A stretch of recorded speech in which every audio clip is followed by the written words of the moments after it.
Y finalmente, ya terminando la carrera, me animé a hacer tercio estudiantil, parte del consejo de facultad. De lo que recuerdo, los temas que más impacto tuvieron fueron convenios entre la facultad y empresas como Microsoft, como Oracle, eh, entre lo que recuerdo. Y también esto, se trabajó lo que es la matrícula web por primera vez. Antes se trabajaban o sea, con procedimientos rudimentario. En esa oportunidad se hizo en web y recuerdo de que la gente que practicaba o no estaba físicamente en la facultad se pudo matricular o sea, en los exteriores de la universidad, ¿no? O sea, fue una experiencia muy, muy buena, ¿no? A ver, pasamos al siguiente.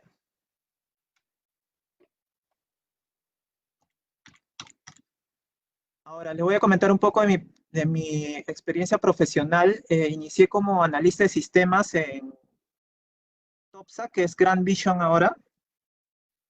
Es una empresa dedicada a la producción y retail de lentes.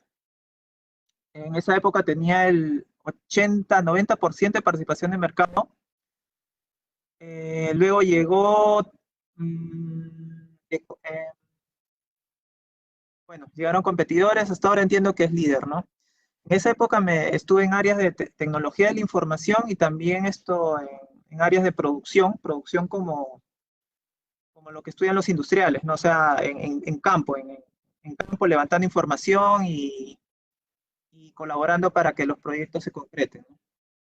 Luego pasé a ser trainee en Telefónica del Perú, básicamente en áreas de Customer Experience. Luego pasé a ser analista, viendo también áreas de Customer Experience y planeamiento. Luego pasé a ser ejecutivo, viendo temas de planificación y control. Ya el ejecutivo en Telefónica firma un contrato de tipo de confianza, ¿no? O sea, no está, o sea, te pueden despedir así rápido, ¿no? Si te equivocas o cometes errores, o bueno, un poco más un cargo de confianza, ¿no? Y desde el 2009 a la fecha estamos en Bisanet. Bueno, la empresa se llama Compañía Peruana de Medios de Pago y la marca comercial clásica fue Bisanet hasta el año pasado y este año es Newbies. Viendo temas de finanzas en general, yo doy soporte y también participo como usuario en áreas de tesorería, contabilidad, también doy soporte a tributación. Y bueno, básicamente eso he puesto IT porque estoy fuertemente involucrado en proyectos de sistemas para optimizar procesos, mejorar la performance de los sistemas que actualmente corren en la empresa, ¿no? Bueno, presentación académica, a ver, estos son en orden cronológico mis estudios, ingeniero de sistemas, y acá he colocado las competencias adquiridas, ya en rojo, eh, fuerte en tecnología de la información y en gestión, ¿no? En gestión, gracias a mi participación en el CECAD y por todo lo que les he comentado antes, ¿no? O sea, más allá de lo académico que se estudia en la currícula, o sea, lo pude llevar a la práctica en todo lo que hice en el CECAD, en todas las actividades que les comenté previamente, ¿no? Luego estudié el MBA en la Universidad del Pacífico, donde las competencias más importantes fueron administración y economía. Economía en el sentido de que me gustó, me apasionó bastante la economía, o sea, era algo como que o sea, tuve profesores tan buenos que me motivaron bastante a profundizar, a leer bastante sobre economía, a investigar, o sea, es bueno, o sea, cuando uno conoce a un profesor que lo inspira, te marca también, o sea, a continuar, a investigar, a dar más de uno, ¿no? En el campo de economía, de verdad que fue muy buena experiencia en la Pacífico. Eh, y gracias a la Universidad del Pacífico participé en dos programas, uno en INCAE, que es el programa Capstone. El INCAE tiene dos sedes, en Nicaragua y Costa Rica. Yo estudié en Costa Rica, en un diplomado de una semana aprox, y luego con un poco de turismo, ¿no? Eh, pero las competencias ahí fueron administración y el networking, que conocí gente de toda Latinoamérica, ¿no? Súper interesantes.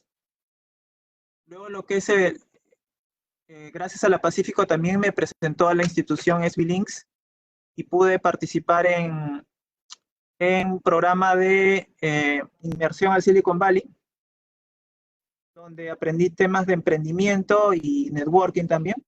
Básicamente interactué con todos los agentes del ecosistema de emprendimiento, o sea, los inversionistas ángeles, los startups, eh, universidades que hacían research and development y, eh, y incubadoras también. Luego, en lo que es ya un poco de certificaciones, bueno, por mi cuenta y aprovechando estas plataformas tipo Udemy, bueno, acá destaco Datacamp, que es donde he sacado diplomas de lenguaje de programación de Python, de R, o sea, son temas que me interesan. Y finalmente lo que es el CFA, que es una designación en finanzas y inversiones, que está alineado con mi experiencia profesional, ¿no? Desde 2013 estoy involucrado en temas de finanzas y era oportuno ir validando eso con estudios académicos, ¿no? Bueno, apreciación personal, el running es uno de los hobbies que tengo. He corrido una maratón, aproximadamente 7 medias maratones, aproximadamente 14 carreras, que es menos de 21 kilómetros, etcétera, ¿no? Viajes, bueno, he recorrido 15 países. Idiomas, practico inglés y portugués es uno de los idiomas que me gusta. Fútbol, he asistido a 2 mundiales, me gusta correr autos. Y bueno, soy creyente por todos los viajes que he tenido, he recibido la bendición de 2 papas y un futuro papa en la vida, en todos estos viajes que he tenido, ¿no? Bueno, ya, ahora sí arrancamos con el tema que nos tiene acá. A ver, ¿por qué desarrollo de carrera? Justamente porque tengo aproximadamente 16 años de experiencia profesional y de los cuales he tenido para de 3 meses aproximadamente, cuando tenía año y medio de iniciado. Estuve 3 meses en búsquedas de oportunidades y desde ahí ya no he parado, ¿no? Entonces, básicamente quería presentarles esto porque es lo que he vivido, lo que me han educado también en la maestría y lo que he vivido porque me he movido en diferentes áreas, ¿no? Y empresas, ¿no? Entonces, eso es lo que quería exponerles para que ustedes lo tengan como referencia. ¿Okay? Vamos a empezar con el propósito, el plan de carrera. Ya, entonces, estos son 2 matrices, ¿no? De plenitud y éxito. Le he puesto un asterisco porque la fuente es la, a ver, el libro Gobierno de Personas en la Empresa de Pablo Ferreira y Manuel Alcázar, que son profesores de la Universidad de Piura. Entonces, ellos exponen sobre lo que es la plenitud y el éxito. ¿Okay? Entonces, esto es una matriz en la cual el, a ver, el éxito es relacionado con lo material. ¿Okay? Y la plenitud con el ser, o sea, con el tener eh, lleno todas tus necesidades básicas y también las afectivas y estar bien contigo mismo, ¿no? Entonces, este es el ideal, ¿no? El cuadrante ideal, ¿no? Plenitud, éxito. ¿Okay? Y si uno tiene plenitud pero fracasa, tiene la oportunidad de reinsertarse, ¿no? De iniciar de nuevo, pero siempre con la conciencia limpia, con la chance que uno ha hecho bien las cosas y que eso es percibido por las personas y que va a tener nuevas oportunidades, ¿no? Sin embargo, el vacío que genera el no tener la plenitud, o sea, por ejemplo, ser muy egoísta o en cosas, ¿no? En efecto, ¿no? Pueden llevar a ver, o actuar de forma lejana a la ética, ¿ok? Uno puede tener éxito, ¿no? Como en este cuadrante, ¿no? Pero ese éxito no es sostenido en el tiempo, ¿no? O sea, si uno es descubierto, entonces esto es pésimo, ¿no? No se debe seguir ese desarrollo. Y luego lo que es el vacío con fracaso inclusive, ¿no? Este vacío con éxito se puede convertir en cualquier momento en un vacío con un gran fracaso, ¿no? Bueno, la matriz que les muestro acá es una línea entre lo que es dos cuadrantes, ¿no? El tiempo y la línea de carrera. Estas S vienen a ser digamos, el desempeño que uno está realizando actualmente, ¿no? Entonces llega un momento donde uno se desarrolla y llega a cierto nivel donde uno tiene que ver la forma de reinventarse. ¿Okay? Reinventarse para empezar de nuevo, ya sea en algún emprendimiento personal o en algún reto, otro reto profesional o empresarial, etcétera. O sea, significa empezar con reinventarse, innovarse a sí mismo, ¿no? Entonces, eso a lo largo de la carrera es constante, uno debe evaluar constantemente eso. Cuestionarse también en qué momento se encuentra de esta S, ¿no? Si es momento de que ya llegamos a un pico en una organización, ya ver la forma de dar un paso al costado y ir a otro reto, ¿no? Va por ahí acá la reflexión.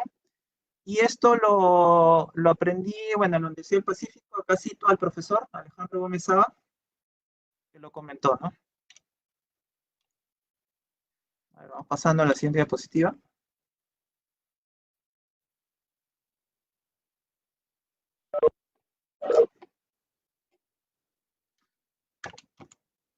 Ya, a ver, ya vamos a lo que es plan de carrera y visión. Tenemos lo que son los egresados, que son ustedes. ¿Qué sucede, no? Tenemos dos opciones para hacer ruta de carrera, ¿no? Es el lado por el camino independiente o del dependiente. ¿Ok? Acá he colocado las competencias que generalmente y no exclusivamente tiene el independiente, y las competencias del dependiente. Y lo que figura en rojo es algo que yo, o sea, en mi experiencia, considero de que sí o sí debe tener un profesional, sea independiente o dependiente. ¿Ok? Vamos a mencionar cada uno. En lo que es la competencia de independiente, básicamente el emprendimiento, ¿no? El llevar a cabo aquella idea, llevarla a la práctica, ¿no? Esto es importante tener presente de que el emprendedor cuenta con un capital, ¿no? Y tiene que estar dispuesto o sea, puede perderlo todo, ¿no? Tiene que tener presente eso en la cabeza, ¿no? Pero eso implica también un gran aprendizaje, ¿no? O sea, creo que hay muchos, creo que luego vamos a ver historias de un poco una reseña de empresarios que no todos a la primera tuvieron éxito, ¿no? Por ejemplo, Henry Ford tuvo varios problemas, traiciones quizás de sus socios y salió adelante y fue un gran empresario, ¿no? Entonces, el emprendimiento no implica que a la primera te vayan a salir bien las cosas, ¿no? Innovación. Definitivamente ofrecer un producto innovador diferente a los demás, a lo que existe, es importante para ser aceptado en el mercado, ¿no? Disciplina, básico, por ejemplo, el, en el ámbito del día a día, ¿no? Uno ve al panadero que todos los días se levanta a las 5 de la mañana y es disciplinado, ¿no? Entonces, ese es un trabajador independiente que tiene esa disciplina, ¿no? Por citar un ejemplo, la autoconfianza. Eh, la autoconfianza de la formación que uno tiene, del conocimiento adquirido por los años, importante para un independiente. El networking que uno vaya adquiriendo a lo largo de los años como independiente, reforzar estos lazos ayuda a que los negocios se incrementen. Carácter fuerte para que los colaboradores que trabajan contigo o los socios de negocio se alineen con aquello positivo que es correcto, que implican cambios de innovación generalmente, o sea, resistencia al cambio va a haber, pero sin embargo el carácter fuerte que debe tener un trabajador independiente debe de superar, ¿no? Superar cualquier resistencia al cambio. Y lo que es la exploración de siempre nuevos nichos, nuevas formas de hacer las cosas, nuevos productos y servicios, es en ese sentido la exploración. Luego lo que es a ver, vamos a ver lo rojo también, que es lo que les comentaba, ¿no? Es algo común a ambas rutas, es la integridad en el sentido de que uno sea honesto, sea una persona con una moral que sea ejemplo para la sociedad, básicamente es eso. La resiliencia es eh, la capacidad de sobreponerte a los problemas. O sea, uno puede tener muchos problemas, un entorno negativo inclusive, pero no decaer esto, seguir insistente, perseverante, automotivarse también por el amor a la familia, por objetivos que uno pueda tener y salir adelante, no caerse. Esa es la resiliencia, muy importante. La pasión en lo que se haga es básico para lograr los objetivos, ¿no? Y bueno, en lo que es la ruta dependiente, esto, acá, ¿por qué le he puesto flechas acá? Como ven, es porque las competencias, tanto independientes como dependientes, no son mutuamente excluyentes, no pueden estar el independiente puede tener esas competencias y el dependiente también las de independientes, ¿no? Pueden ser compartidos, ¿no? Pero generalmente esto está asociado a un dependiente, ¿ya? Los conocimientos, las habilidades técnicas, o sea, el saber programar determinados lenguajes, por ejemplo, ¿no? Dominar algunos RPs, por ejemplo. Laboriosidad, sí, definitivamente el dependiente tiene que ser laborioso para estar vigente. El foco en el cliente, sí, interno o externo, ¿no? Definitivamente.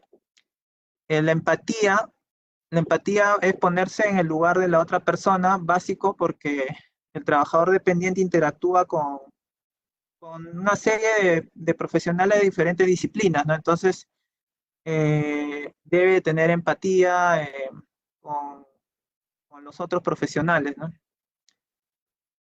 La comunicación, sí, por supuesto, saber expresar sus ideas, acá es mm, muy importante leer esto. Ustedes que están empezando su carrera, les recomiendo que tengan una rutina de lectura. Sí, yo al menos trato un par de horas semanales, que creo que es poco, pero en la medida de lo posible, no perder lo que es la lectura, ¿no? El sentido crítico, que viene a ser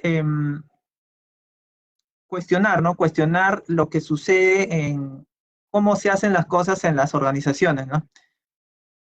Lo bueno ahí es que cuando uno va de área en diferentes áreas o en diferentes empresas, trae cómo son las prácticas en otros lugares. Entonces puede tener la posibilidad de cuestionar, ¿no? Mientras más experiencias uno tenga, puede comparar y ver qué es lo mejor, ¿no? Entonces, tiene más argumentos a la hora de proponer mejoras en el lugar donde se encuentre trabajando, ¿no? Okay. Ver la ruta independiente, yo, quien les habla, no es trabajador independiente. Sin embargo, he leído un poco la biografía de estos emprendedores que ven esta relación. Entonces, un poco para validar lo que les he comentado en la anterior diapositiva sobre sus características, ¿no? Entonces, por ejemplo, Rockefeller, esto, bueno, sí, a ver, vamos a hacerlo así. Ellos empezaron jóvenes, como ven, la mayoría de ellos. Su primer empleo lo han tenido muy joven y su emprendimiento lo han tenido también muy, muy jóvenes, no salvo excepción de Henry Ford. Henry Ford es un poco más cercano a lo que es un ingeniero, un poco como nosotros, ¿ya? O sea, súper humilde de familia y bastante resiliente, ¿no? Como les comentaba acá, ¿no? Entonces, a ver, vamos un poco destacando las características de cada emprendedor. El Rockefeller destacó el emprendimiento y la autoconfianza. Luego lo que es Andrew Carnegie es un magnate del acero, ¿ya? Que empezó como mensajero telegráfico con las personas, o sea, alguien que fue, que se acordaba las caras, los nombres, y fue haciendo mucho networking y fue eh, haciendo sus primeros emprendimientos en base a networking. Luego Tomás Edison, emprendedor nato, hombre de negocios, que se enfocó en la electricidad, ¿no? Como su giro de negocio. Y con bastante innovación, era un inventor así tremendo, ¿no? Patentó varios inventos y podría decirse que él tenía su giro de negocios, una área de investigación y desarrollo, ¿no? O sea, siempre constantemente produciendo nuevas innovaciones, ¿no? Súper interesante. Henry Ford, como les comentaba, algo se acerca bastante a la biografía de un ingeniero de la UNI, ¿no? A los 36 años tuvo ya su empresa y de ahí para adelante con el posicionamiento, o sea, generalmente ellos avanzaron con fusiones y adquisiciones y con grandes innovaciones que fueron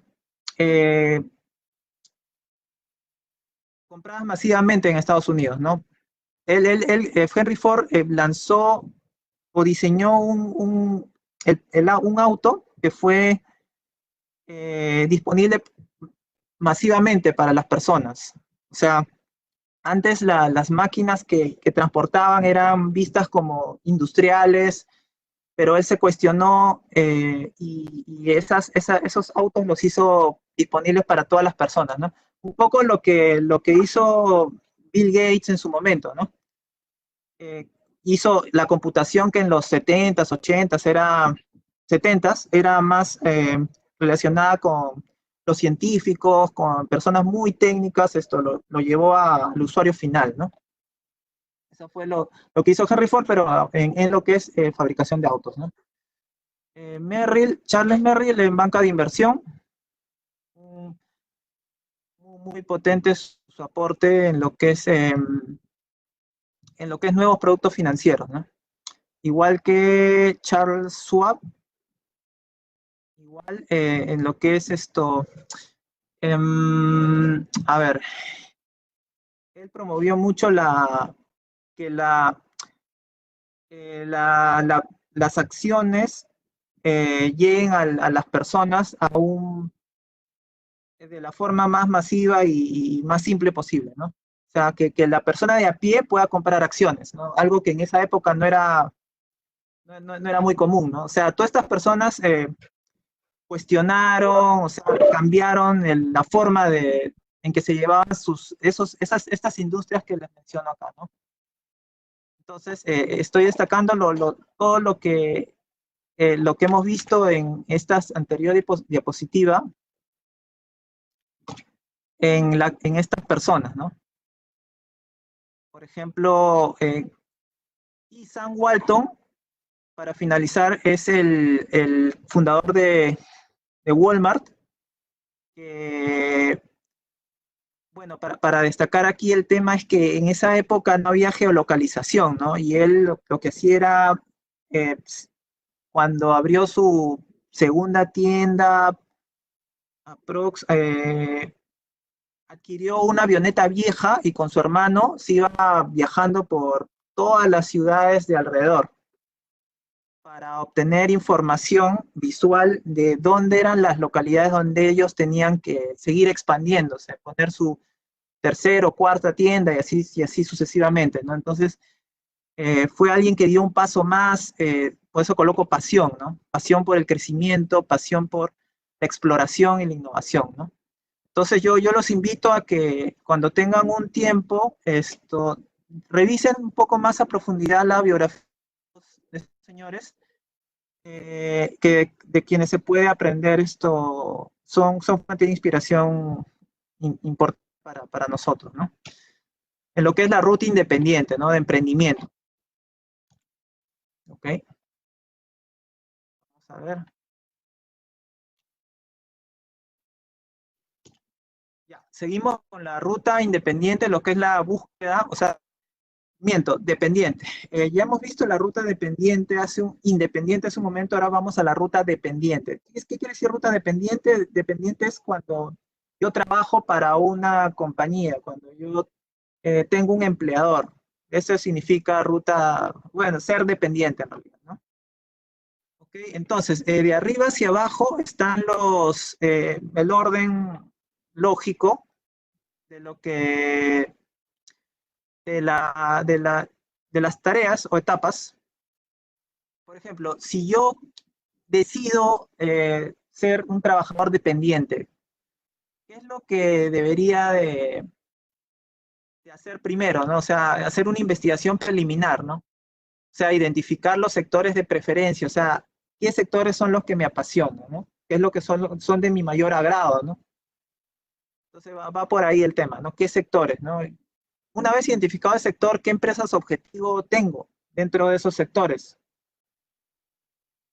Entonces, sí, ver eso y ir definiendo las preferencias.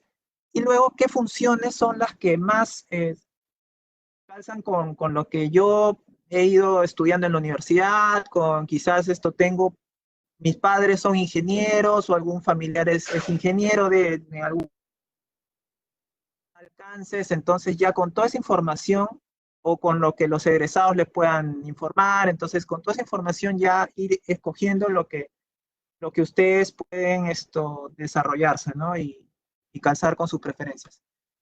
Y luego, realizar un currículum, una vez definido este primer punto, diseñar un currículum, la recomendación es hacerlo en función a definir las funciones y logros, ¿no? O sea, qué funciones he realizado en determinada experiencia y los logros que he conseguido, ¿no? Y generalmente los logros tienen que ir acompañados de números que cuantifiquen el impacto que yo he tenido, ¿no? Básicamente es, si eres comercial, incremento de ventas; si eres product manager, cuánto de participación de mercado he obtenido con este producto; si si eres de operaciones, las eficiencias cuantificadas en reducción de tiempos, en reducción de dinero, en ahorros, perdón, etcétera, ¿no? Lo que es luego que ustedes han diseñado un currículum, el establecer un benchmark y validación crítica. ¿Qué significa? El benchmark es o sea, identificar a las personas líderes en esa industria, en ese sector, en esa función que ustedes han analizado hasta el momento, y a esas personas líderes ingresar, o sea, visualizar su información, la información pública, ¿no? Entonces, ustedes un poco para aprender de ese diseño, de cómo ellos plasman su experiencia en una hoja de vida, ¿no? Básicamente es eso, ¿no? Siempre se aprende de los mejores, como diría como se dice por ahí, ¿no? Y luego lo que es la validación crítica. ¿Qué significa validación crítica? Encontrar pares, generalmente pares, que validen tu currículum, ¿no? O sea, ya, este es mi entregable, ¿ok? Le doy a alguien que yo considero que es una persona con sentido crítico, o un profesor quizás, o alguien que tenga más experiencia, sería correcto, enseñarle el currículum y que me diga, me dé feedback, o sea, observe, diga, o esto está, tienes que corregir acá o aquí, y pulirlo, ¿no? Esa es la idea, ¿no? Bueno, luego, ¿qué se consigue con todo esto? El objetivo es conseguir una diferenciación. O sea, los reclutadores suelen tener muchos currículums que llegan de todos lados, ¿no? Entonces, siempre es bueno destacar y, y sí, o sea, siempre que sea diferente al resto, ¿no? O sea, hay competencias que todo el mundo coloca que yo creo que ni siquiera deberían de estar, ¿no? Por ejemplo, proactividad, o sea, todo el mundo debe poner proactividad en su currículum, ¿no? O sea, ver temas o sea, colocar competencias que sean diferentes y logros que sean diferentes al resto, ¿no? Disponibilidad del currículum. Que esté disponible en las principales bolsas es lo básico, ¿ok? Luego, que esté en bolsas de empresas objetivo, ya es un paso más. Si yo ya hice la investigación preliminar, ya sé que esta empresa tiene que tener mi currículum al día, ¿no? Actualizado. Y luego lo que es, a ver, como tips, como recomendaciones que a mí me han dado resultados, la programación de alarmas en LinkedIn es bueno. O sea, por ejemplo, colocar que empresas objetivo, cada vez que salga un anuncio de tal empresa, que me llegue una alarma a la aplicación, ¿no? Al celular, ¿no? Y también esto hay por funciones, por empresas. Entonces es súper interesante y ayuda mucho, ¿no? Y en base de datos de Headhunters, también es importante. Ahora, ¿cuál es el punto acá? ¿No? El Headhunter suele ser un buscador de especialistas, básicamente. O sea, él no va a buscar a alguien recién egresado de la universidad, no. El Headhunter busca a alguien generalmente de 5 años de experiencia para arriba, generalmente. Entonces, para que lo tengan mapeado, esto sí es bueno mira el Headhunter, ¿no? Pero siempre y cuando ustedes tengan un nivel de especialización, yo diría 5 años, pero podría ser un mínimo de 3 años, ¿no? O sea, hay cuestión eso va a estar en función a los logros, ¿no? Si ustedes son unos genios en lo que hayan hecho antes, puedan expresarlo y demostrarlo bien, entonces el Headhunter igual se va a impactar y de todas maneras los convocaría, ¿no? Especialización, a ver, competencias académicas, sí, claro, es lo básico, ¿no? Cuando uno tiene especialización, ¿no? Pero lo importante es la práctica. Por eso acá coloco tiempo de experiencia y puestos ocupados, ¿no? ¿Cuánto tiempo he pasado ejerciendo tales funciones? Y en qué compañías, y si he hecho, por ejemplo, ya en el siguiente punto, qué línea de carrera he tenido en esa posición, ¿no? O en esa función, ¿no? Por ejemplo, he sido analista de cobranzas, supervisor de cobranzas, jefe de cobranzas, he pasado por varias compañías viendo cobranzas, etcétera, ¿no? Y ya, pues, número de empresas y sectores, ¿no? no necesariamente en el sector de banca, puede haber estado en retail o telecomunicaciones, etcétera. Y lo que es el networking, en lo que es la búsqueda, ¿no? Lo básico es lo relacionado a la universidad, o sea, los alumnos de su promoción, lo básico. Y luego ya se va realizando el networking por las posiciones que nosotros hemos ocupado, ¿no? En cada experiencia profesional tiene que ir de la mano con una fuerte red de contactos de, de colegas, ¿no? De colegas que tengan una buena referencia de nuestro trabajo, ¿no? Entonces, en el último punto ya es lo que es ya cuán referenciado uno se encuentra con la alta dirección, con círculos empresariales, con headhunters, ¿no? Y ese es el siguiente nivel. O sea, cuando ya nuestro trabajo ha destacado y uno ha tenido la oportunidad de exponer a gerentes de división, a vicepresidentes o a gerentes generales, entonces eh, hay una referencia, ¿no? Por lo tanto, uno inclusive podría, dependiendo del nivel de confianza, invitar a colocar el dato de esa persona, esa personalidad en el currículum, ¿no? Eso es súper importante, ¿no? Y, y vamos avanzando.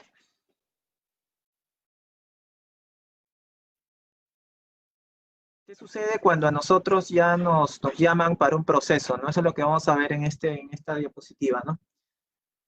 ¿Qué pasa cuando ya uno recibe llamadas, ¿no? Llamada de un reclutador. ¿Qué hacer? Entonces, nosotros recabar la mayor información posible, ¿no? La empresa, la función. Hay estos reclutadores que son empresas terceras que no te dicen el cliente, ¿no? Pero te van a decir la función que uno va a ejercer. Entonces, eh, toda esa información tratar de tenerla en el momento y una vez terminada la llamada, investigar, ¿no? Esa es la investigación del proceso. De las funciones básicas, o sea, cuáles son las competencias, la especificación del puesto, ¿no? Luego, bueno, si se tiene esta información, es lo ideal, investigar a la empresa y el sector, ¿no? Cómo se encuentra, ¿no? Importante para tomar una decisión. Y luego al entrevistador, ¿no? O sea, ya eso, generalmente cuando ya se avanza en el proceso, ya es probable que te digan quién te va a entrevistar, ¿no? O tratar de preguntarlo, ¿no? Siempre ser curioso no es malo. Preguntar es un signo de que uno está interesado en la posición. Es un buen signo para el reclutador y en general para todos aquellos que participan en el proceso de selección. Entonces, sí, de toda esa información recabar, investigar, ¿no? Investigar. Yo sí es una práctica que yo hago, o sea, sí suelo ver el LinkedIn de la persona que me va a entrevistar y tratar de alinearme un poco a su experiencia profesional para que a la hora de yo exponer mis logros, poder calzar, ¿no? Hacer match, como dirían, con los entrevistadores, ¿no? Lo que es la presencia es básico, tener buena presencia, sí, definitivamente, impecable. Y lo que es la formalidad ciertos sectores suelen tener una vestimenta muy formal, ¿no? Por ejemplo, banca o afines suelen ser formales, ¿no? Casuales suele darse en los startups, ¿no? Quizás en empresas industriales, ¿no? Pero es parte de la investigación del proceso, ¿no? ¿Qué sector, o sea, qué tan formales son, ¿no? Va por ahí, ¿no? Entonces, esto es lo que suele pasar, ¿no? Y que en lo que es la presencia se repotencia mucho con lo que es la educación que uno pueda mostrar, la naturalidad y la empatía, ¿no? Siempre con mucha naturalidad,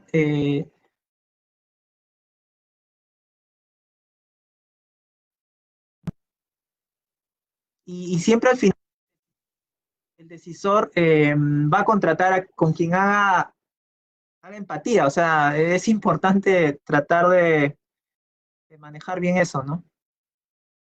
Bueno, lo que es el control de la ansiedad, ¿ok? Bueno, la recomendación es descansar bien definitivamente,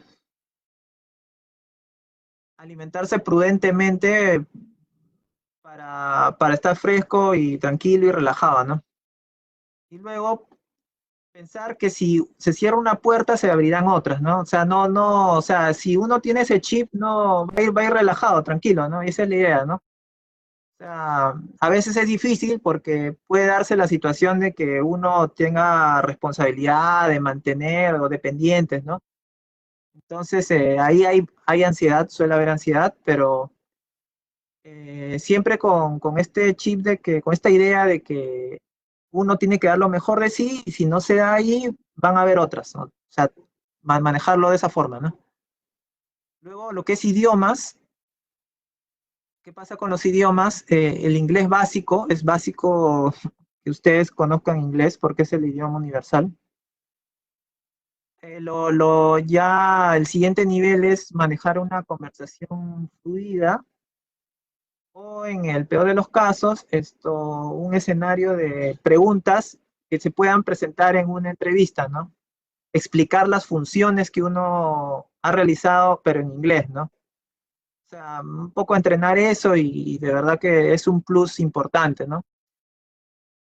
Y como tercer nivel, yo le he colocado, si uno ha investigado a la empresa y si la empresa tiene sedes en otros países, también estar al tanto de esos idiomas, ¿no? Por ejemplo, Brasil es un país que es, digamos, la economía más grande de la región. Entonces, saber el portugués o lo básico del portugués no está de más, ¿no? El complemento que he colocado a este proceso de selección es destacarlo con actividades interesantes que puedan diferenciar, ¿no? Si uno hace un voluntariado o lo que ustedes están haciendo en el CECAT, ¿no? O sea, de promover actividades de desarrollo humano, cultural, para los estudiantes es importante y destacable, ¿no? Entonces, acá esto es experiencias diferenciadoras como las que tienen ustedes, las que promueven. Y si uno ha realizado una investigación de quien te va a entrevistar, puede tener en el radar temas en común, ¿no? Por ejemplo, en el Facebook el entrevistador se ve que practica running, ¿no? O sea, fondismo. O sea, y ustedes tienen una experiencia en fondismo, les gusta inclusive, ¿no? Entonces, ahí hay un tema de conversación interesante que se pueda dar ya para cerrar la entrevista, ¿no? Entonces es importante tenerlo mapeado, ¿no? Bueno, una vez que ustedes ya se encuentran en una empresa, ¿no? O sea, ¿cuál estrategia seguir, ¿no? Para ir desarrollando la carrera. Aquí he mapeado las empresas según su ámbito territorial. Existen empresas locales, regionales, nacionales y multinacionales. Quien les habla tiene experiencia en empresas nacionales y multinacionales. Entonces, sobre esto podría explicarles un poco mejor. Sin embargo, la estrategia es complementaria y es utilizable en las empresas donde estén, ¿no? A ver, vamos a empezar por una empresa multinacional. ¿Cuáles son las ventajas de una empresa multinacional? O sea, tiene procesos estandarizados en lo que es el desarrollo de carrera, ¿no? O sea, suele haber rutas de desarrollo, suele haber eh, ya eh, las competencias claras que se requieren y te evalúan en función a esas competencias, ¿no? Eso está definido, estandarizado, comunicado desde que empiezas. Y lo que son rotaciones internacionales, ¿no? Si trabajas en una empresa internacional, esa es la ventaja, que se puede presentar rotaciones internacionales. ¿Cuál es la desventaja? Que suele haber burocracia y verticalidad, ¿no? Son desventajas de la empresa multinacional. En empresas nacionales, con respecto a multinacional, suele ser más flexible y horizontal. ¿Ok? Es lo que es, uno tiene más llegada, puede llegar con el gerente general o el gerente de división, más fácil, ¿no? Lo que es la desventaja sería que el proceso es parcialmente estandarizado, o sea, no necesariamente se cumplen las reglas de juego, ¿no? Va por ahí la desventaja, ¿no? Ya, y en lo que es empresas regionales y locales, de verdad que para mí es muy similar, ¿no? Yo he puesto las mismas ventajas y desventajas, ya lo voy a comentar. Eh, una empresa local o regional suele ser flexible y horizontal, tienes mucha probabilidad de interactuar con el dueño, el gerente general. Luego las desventajas son una mínima línea de carrera, porque suelen ser empresas pequeñas o medianas, pocos trabajadores. Eh, ¿Qué otra desventaja? Nos suele haber mucho cortoplacismo y suele ser estacional. O sea, pueden requerir personal para campañas, y puede ser algo muy de corto plazo, ¿no? Y puede haber informalidad también, ¿no? O sea, como que ya no se puede, no necesariamente se respetan los contratos laborales, quizás eh, no, o sea, siendo optimistas, uno es de trabajador recibo por honorarios, ¿no? De cuarta categoría, ¿no? Entonces, de ahí está una gran desventaja de empresas locales o regionales, ¿no? Entonces, o sea, viendo la estrategia a seguir en cada tipo de empresa, o sea, empezamos por las locales. ¿Qué es lo que debería hacer uno si uno empieza en una empresa local? O sea, digamos Lima, digamos Cusco, digamos Piura, Arequipa, etcétera, ¿no? Me refiero a la ciudad más que a la región, a la ciudad local. Eh, a ver, aprender el giro de negocio.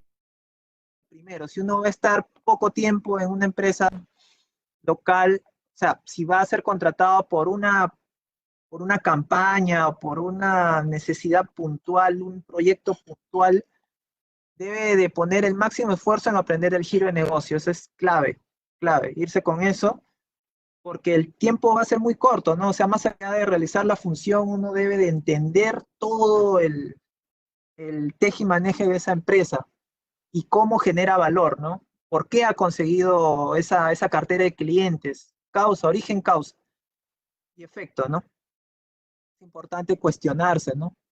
Y empaparse al máximo, ¿no?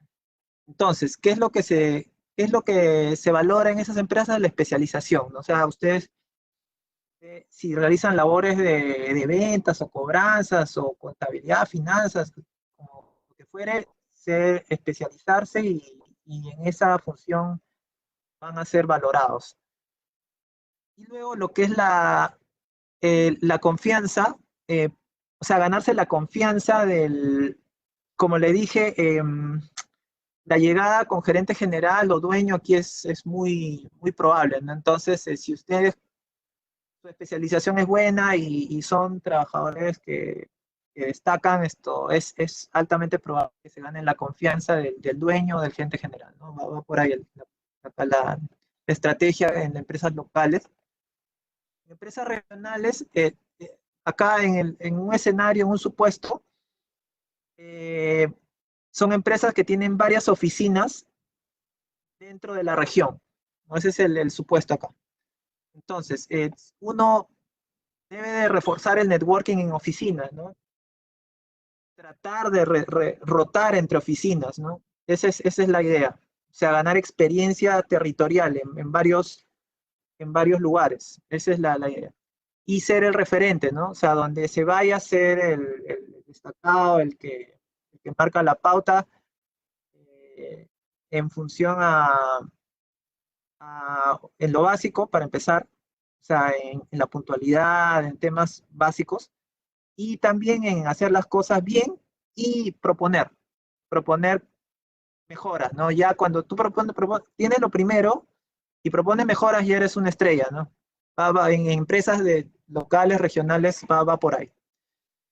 Entonces, luego pasamos a empresas nacionales. ¿Cuál es la estrategia? Ya estamos hablando de empresas que tienen presencia en todo el país, ¿no? Entonces, lo que se tiene que hacer ahí es aprender del sector. Aprender del sector. O sea, uno puede encontrarse o sea, formando parte de la empresa líder o de la empresa quizás retadora o de la empresa de las que tienen menor participación de mercado, pero lo que uno sí o sí debe de tener claro es el sector, ¿no? Cómo, cuáles son los principales actores, los productos y servicios, así muy empapado de eso, ¿no? Porque ya y en el ámbito nacional. Cómo se desempeña la empresa en cada región también es importante. Luego, la toma de decisiones generalmente suele estar en la sede central, ¿no? Que generalmente está en la capital. Entonces, el networking si uno, por ejemplo, está destacado en Cusco o en la selva, digamos, el networking con la sede central es importante, ¿no? O sea, porque ahí se toman las decisiones. Entonces, sí, sí, tenerlo mapeado y claro, ¿no? Y siempre hay, hay, hay un gerente influyente, quizás, ¿no? O sea, entre todo, aparte del CEO, hay uno que marca la pauta, entonces también está referenciado por los gerentes influyentes, ¿no? Luego, lo que es en multinacionales, aprovechar que el ámbito se amplía. Networking internacional de dos tipos. El primero, por lo que la misma empresa te pueda proponer, que implica planes, o sea, rotaciones internacionales ya como plan de trabajo, no sé, como que ya existe, está estandarizado. ¿Okay? Siempre estar ahí atentos a la posibilidad y estar ahí en las postulaciones. Si la disponibilidad personal lo permite, ¿no? O sea, quizás uno se encuentra, ya tiene familia, dependientes, ahí se va a complicar las cosas, ¿no?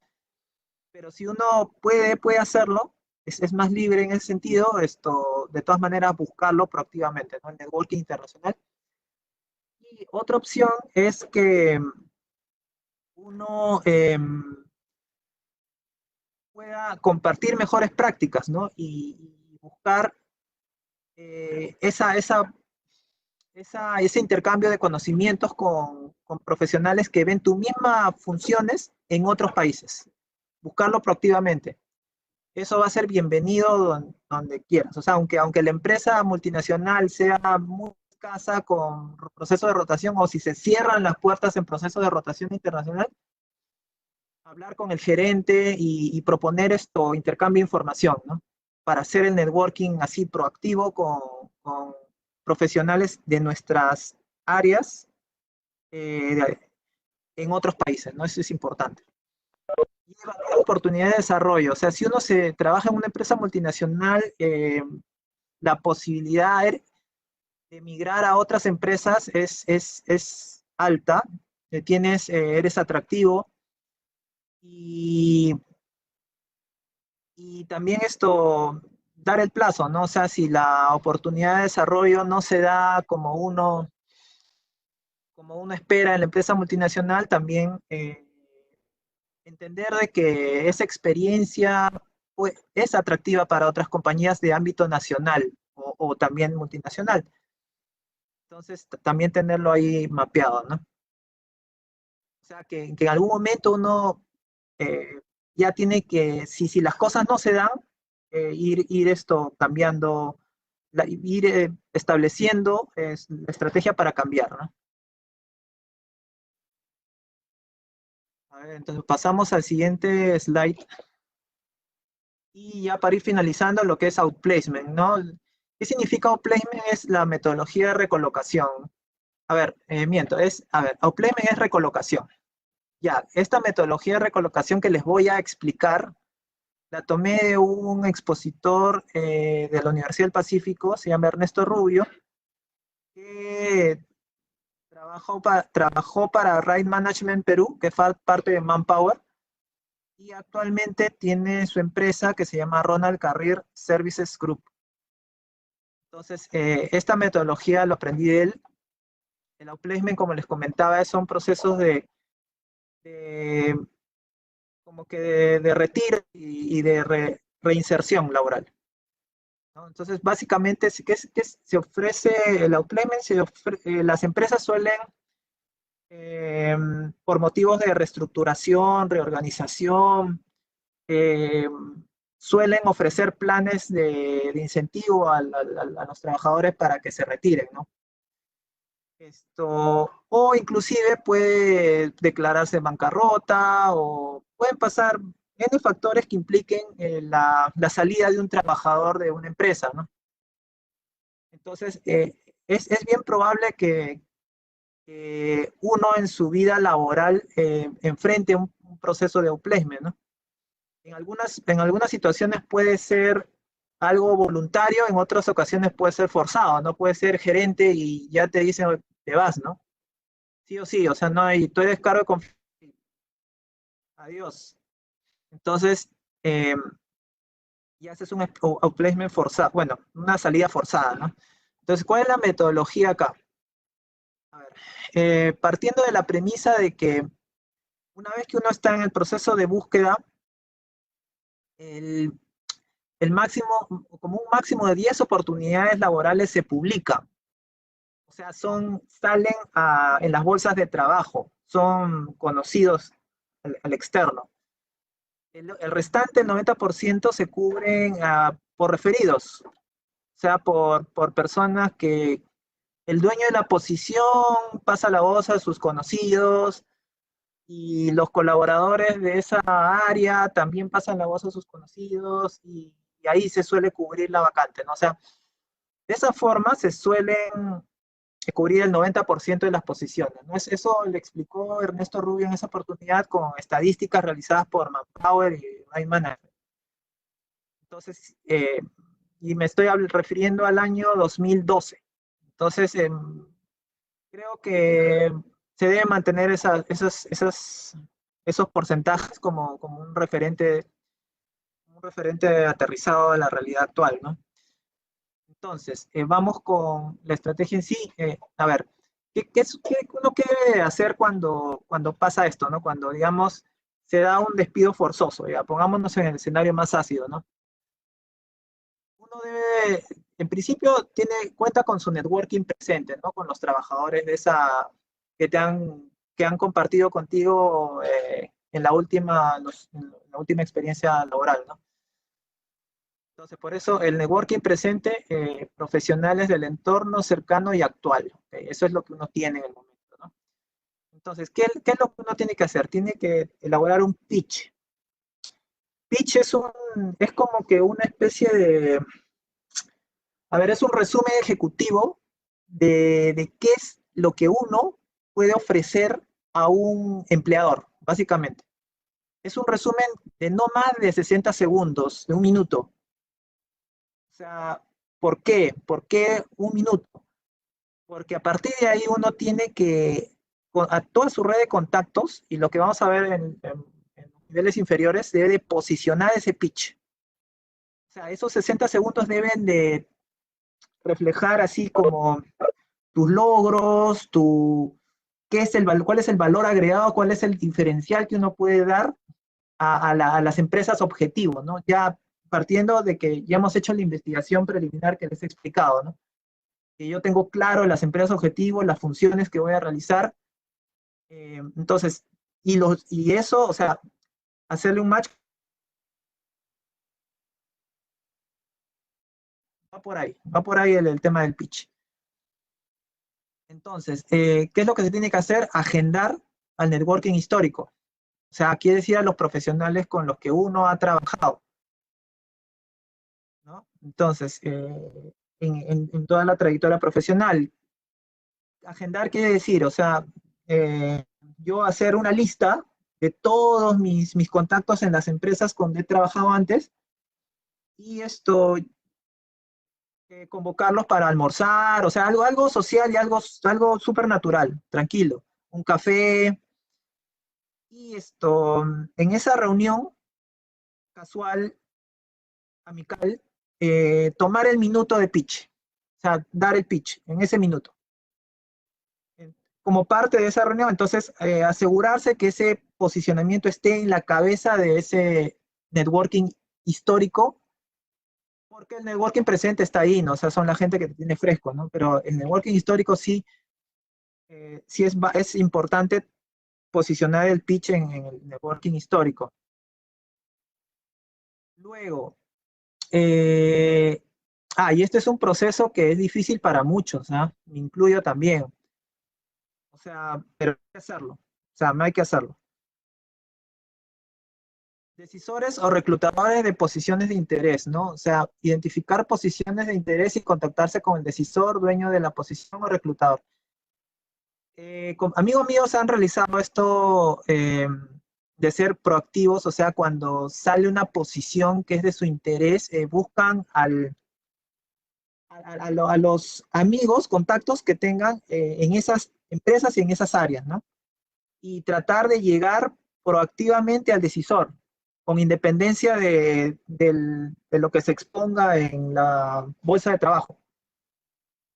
Por ejemplo, sale en el BCP, sale puesto, no sé, gerente adjunto de algo, no sé, de BI, por ejemplo. Entonces, lo que se hace, lo que han hecho amigos míos, es tratar de buscar a las personas que trabajan en esa área y tratar de posicionar su currículum directamente con el decisor, ¿no? Y el decisor ya, o sea, le dice al reclutador, oye, inclúyeme en la lista de evaluados a este currículum, ¿no? Va- va-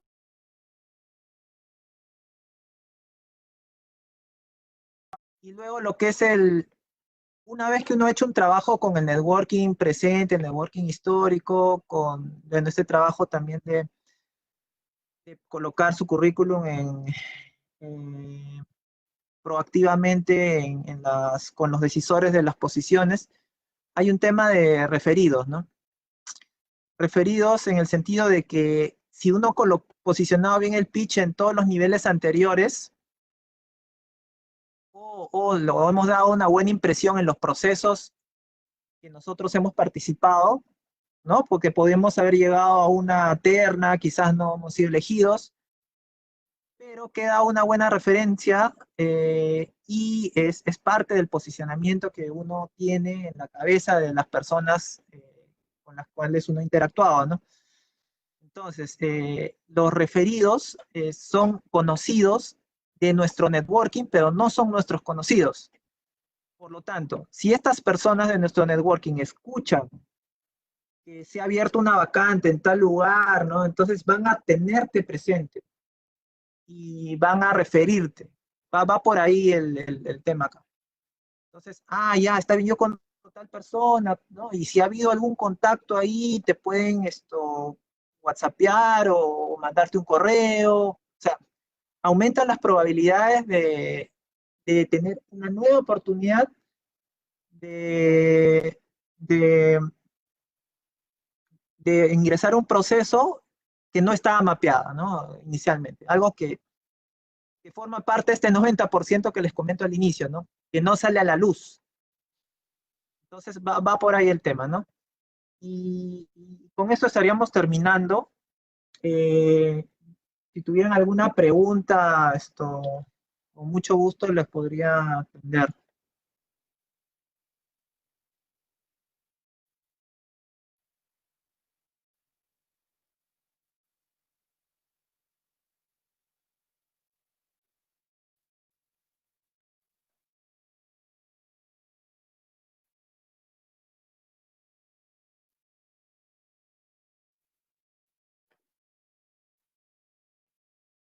¿Todo bien? ¿Está claro? Ya complemento, reforzar en algún concepto, con mucho gusto lo vemos.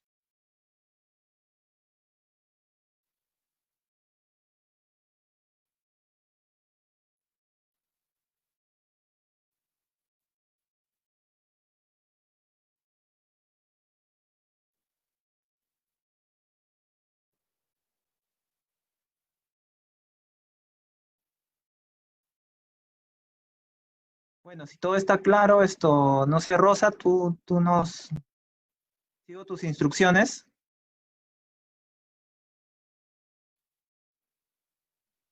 Bueno, sí sería genial si alguien tuviera alguna duda para despejar cualquier cosa y así también seguir para la siguiente tertulia que es el siguiente jueves. ¿Ninguno de los participantes tiene alguna duda? Sí, tenemos 13 participantes y está bien la acogida, ¿no? Muy bien.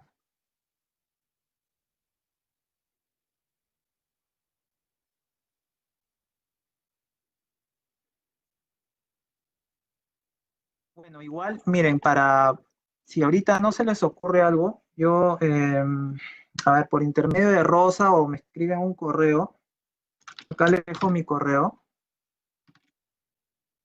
Eh, acá, eso es. Y si tuvieran alguna consulta sobre línea de carrera o lo que fuere ahí relacionado a este tema, nada, a través de Rosa, con mucho gusto los atiendo, no hay problema ahí, les puedo dar mi número. Y tenemos otra exposición sobre sistemas empresariales que está relacionado a básicamente ERPs y sistemas basados en la nube, cloud-based software. Y quería un poco explicarles el campo de acción, ¿no? Porque la probabilidad que ustedes tengan de trabajar en una empresa que tenga un ERP es bien alto. O sea, si se van a desempeñar como ingenieros, empresas medianas o grandes suelen tener ERPs, ¿no? Entonces, eso es lo que les voy a explicar básicamente con mi experiencia de implementando como usuario con los diferentes roles de personas de consultores, ¿no? O desarrolladores, gente que participa en la implementación, ¿no? De ERPs y también por el lado de desarrollo de aplicaciones en la nube. Mostrarle algunos trabajos que he hecho en lo personal para las empresas que he trabajado y, y también el, eh, todo un overview de todo lo que uno puede, las soluciones que uno puede trabajar en aplicaciones en la nube, ¿no? A ver, vamos a responder. A ver, la primera pregunta, para un recién egresado, ¿a qué tipo de empresa recomendarías? Es decir, arriesgarse a una regional o nacional para una posibilidad, me refiero. Sí, es muy interesante. Mm, a ver, en realidad deben seguir la metodología. Ya voy a exponer esta parte. La investigación preliminar es básico, ¿no? En realidad, ninguna experiencia, cuando ustedes van a empezar a trabajar, toda experiencia es válida. Sin embargo, em, yo sugiero de que mientras ustedes sean jóvenes y sean independientes económicamente, mm, eh, no permanezcan mucho tiempo en una empresa. O sea, como que haya una rotación de 1 año, 2 años, mientras sean independientes. Ya el tema se complica cuando uno ya asume responsabilidades familiares, ¿no?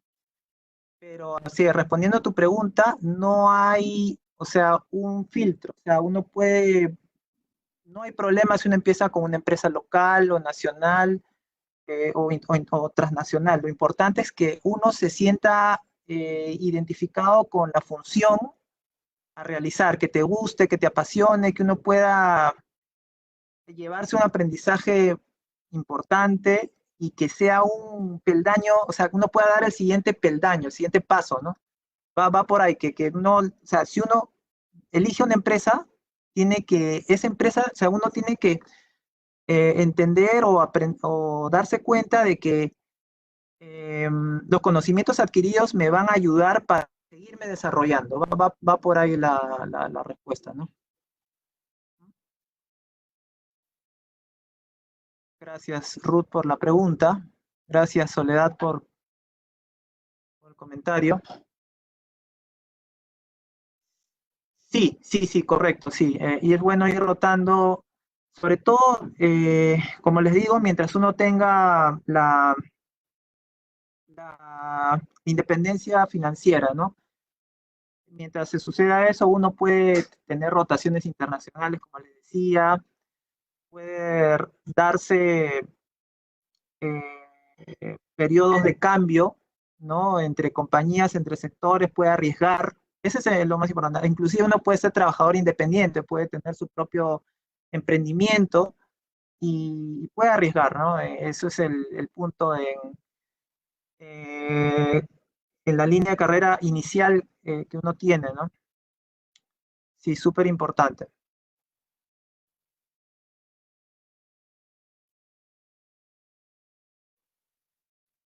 Así es. Entonces, bueno, gracias esto por Ruth, gracias a todos los que han participado. No sé, Rosa, si tienes algo más que adicionar, o si no, ya vamos culminando.